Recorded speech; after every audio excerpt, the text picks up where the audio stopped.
Boxing day টেস্টের শেষ দিন এমন একটা পরিস্থিতি তৈরি হয়েছিল যেখান থেকে ভারত চাইলে ম্যাচটা জয়ের জন্য ঝাঁপাতে পারতো, আবার ড্রও করতে পারতো।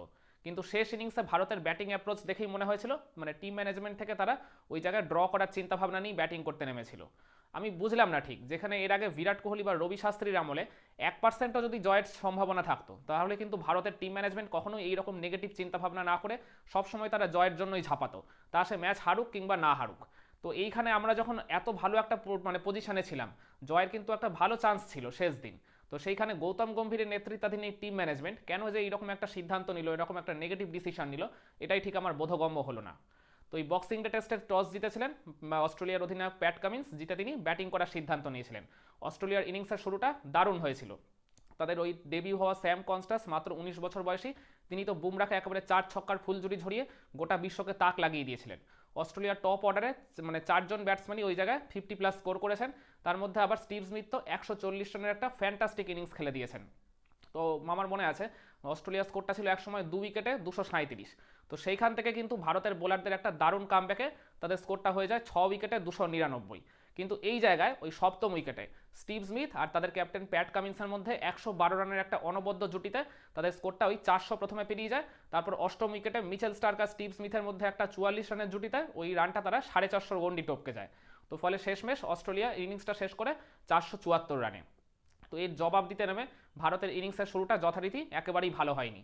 মানে ক্যাপ্টেন রোহিত শর্মা তিনি তো একদম মানে এই ম্যাচে ওপেন করতে নেমে তিনি নিজের উইকেটটা খুব বেশিক্ষণ টিকিয়ে রাখতে পারলেন না। আর তারপর তিনে ব্যাটিং করতে আসা ইনফর্ম রাহুল তিনিও আর কি মানে খুব বেশিক্ষণ ক্রিজে সার্ভাইভ করতে পারলেন না। কিন্তু ওই থার্ড উইকেটে বিরাট কোহলি আর যশস্বী জয়সওয়ালের মধ্যে 102 রানের একটা পার্টনারশিপ গড়ে ওঠে। জয়সওয়াল 82 রানের একটা অনবদ্য ইনিংস খেলেছিলেন, আর অপরদিকে বিরাট কোহলিও তাকে ওই জায়গায় বেশ ভালো মতোই সঙ্গ দিচ্ছিলেন। মানে যখন মনেই হচ্ছিল দ্বিতীয় দিনের শেষটা ভারত খুব ভালোভাবে একটা হাই নোটে থেকে শেষ করবে, তখন ওই একদম দিনের শেষ বেলায় মাত্র 3 ওভারের মধ্যেই ভারত ওই জায়গায় তিনটা উইকেট হারিয়ে ফেলে 6 রানের মধ্যে। তার মধ্যেই মানে সেট হয়ে যাওয়া জয়সওয়াল আর বিরাট কোহলির উইকেটটাও ছিল। ফলে দ্বিতীয় দিন ভারত শেষ করে 5 উইকেটে 164 এই অবস্থায়। তো এরপর তৃতীয় দিন সকালে যখন ঋষভ পান্ত আর রবীন্দ্র জাডেজা ব্যাটিং করতে নামলেন, এই দুজনের উপর কিন্তু ভারতের টিম ম্যানেজমেন্টের অনেক বড় একটা আস্থা ছিল। কিন্তু এই দুজন মানে সেই আস্থার প্রতিদানটা একেবারেই দিতে পারলেন না। তো ভারতের স্কোরটা ওই জায়গা থেকে হয়ে গেল 7 উইকেটে 221। তখনও ফলো অন আটকাতে ভারতের 54টা রান প্রয়োজন। কিন্তু ঠিক ওই জায়গাতেই ওই নীতিশ কুমার রেড্ডি আর ওয়াশিংটন সুন্দরের মধ্যে 127 রানের একটা অনবদ্য জুটি গড়ে ওঠে।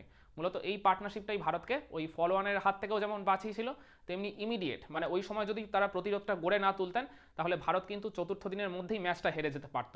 তো এই সব আশঙ্কাকে দূরে সরিয়ে রেখে এই দুই তরুণ ব্যাটার ভারতকে ওই জায়গা থেকে উদ্ধার করলেন।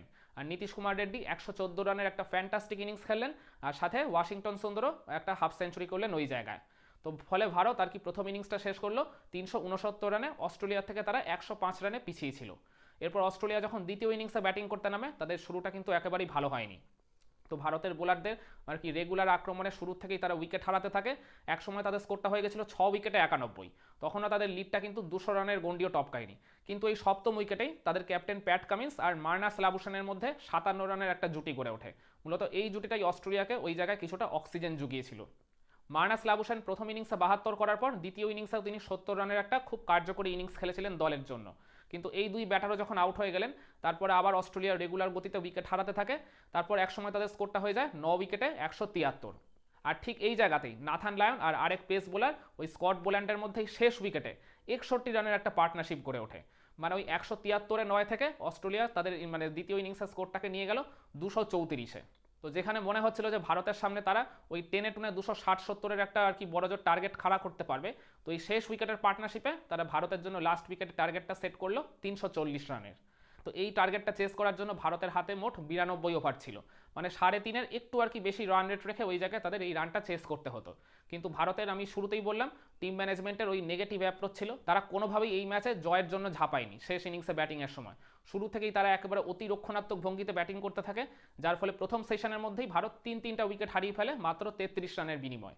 কিন্তু এরপর চতুর্থ উইকেটে ওই মানে কি শেষ দিন মিড সেশনটায় ঋষভ পান্ত আর ওই যশস্বী জয়সওয়ালের মধ্যে 88 রানের একটা জুটি গড়ে ওঠে।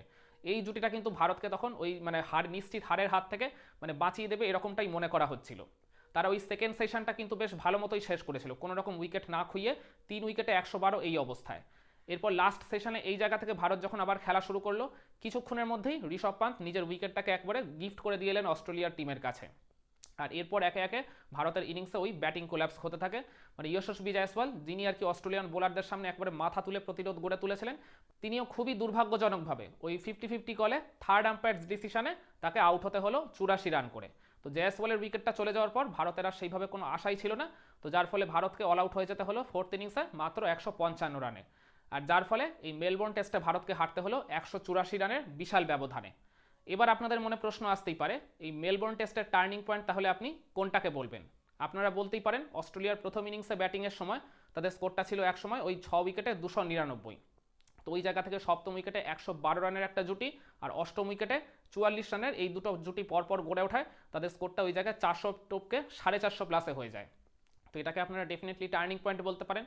কিংবা বলতে পারেন দ্বিতীয় দিন ভারতের ইনিংসের একদম শেষ বেলায়, যেখানে মনে হচ্ছিল তারা 2 উইকেট খুইয়ে বেশ একটা ভালো পজিশনে শেষ করবে, মানে ওই মাত্র 3 ওভারের মধ্যেই তারা তিনটা গুরুত্বপূর্ণ উইকেট হারিয়ে ফেলে অনেকটাই আর কি ব্যাক ফুটে চলে যায়, সেটাকেও আপনারা ডেফিনেটলি টার্নিং পয়েন্ট বলতে পারেন। কিংবা বলতে পারেন অস্ট্রেলিয়া যখন দ্বিতীয় ইনিংসে ব্যাটিং করছিল 6 উইকেটে তাদের স্কোরটা হয়ে গেছিল একসময় 91, সেখান থেকে ওই সপ্তম উইকেটে লাবুসেন আর কামিন্সের মধ্যে যে 57 রানের জুটিটা গড়ে উঠলো, ওইটার জন্যই অস্ট্রেলিয়া কিন্তু আবার ম্যাচে প্রবলভাবে একটা কামব্যাক করেছিল, সেটাকেও আপনারা টার্নিং পয়েন্টের দাবিদার হিসেবে তুলে ধরতেই পারেন।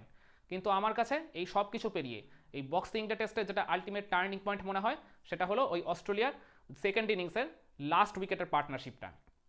কারণ খেয়াল করে দেখুন অস্ট্রেলিয়া তখন আর কি স্কোরটা হয়ে গেছিল 9 উইকেটে 173, ওই জায়গা থেকে লাস্ট উইকেটে ওই লায়ন আর স্কট বোল্যান্ড মিলে 61 রানের একটা জুটি করে মানে তাদের লিডটাকে পৌঁছে দেয় 339-এ, যার ফলে ভারতের সামনে টার্গেটটা দাঁড়ায় 340 রানের। আর ওই জায়গায় কিন্তু মোহাম্মদ সিরাজ লায়নের একটা নিশ্চিত ক্যাচ মিস করেছিলেন, যখন মানে আর কি অস্ট্রেলিয়ার স্কোরটা ছিল 174, মানে হিসাব মতো ওই ক্যাচটা যদি আর কি সিরাজ ধরতে পারতেন তাহলে 60 রান আগেই অস্ট্রেলিয়াকে আমরা বান্ডিল করে দিতে পারতাম, আর যার ফলে শেষ ইনিংসে ভারতের টার্গেটটা এই 340 থেকে আরও 60 রান কম মানে 280 হতে পারতো। তো তাহলে আমার মনে হয় ভারতের টিম ম্যানেজমেন্ট কখনোই এই আর কি ড্রয়ের কথা না ভেবে ওই জায়গায় জয়ের জন্যই ঝাঁপাতো ডেফিনেটলি। তো সেই কারণেই আমার মনে হয় ওই অস্ট্রেলিয়ার দ্বিতীয় ইনিংসে ওই শেষ উইকেটের 61 রানের পার্টনারশিপটাই এই বক্সিং ডে টেস্টের আলটিমেট টার্নিং পয়েন্ট। একমত হবেন নিশ্চয়ই আমার সাথে, যদি না হন তাহলে আপনাদের মতামতটা অবশ্যই কমেন্টে জানাবেন।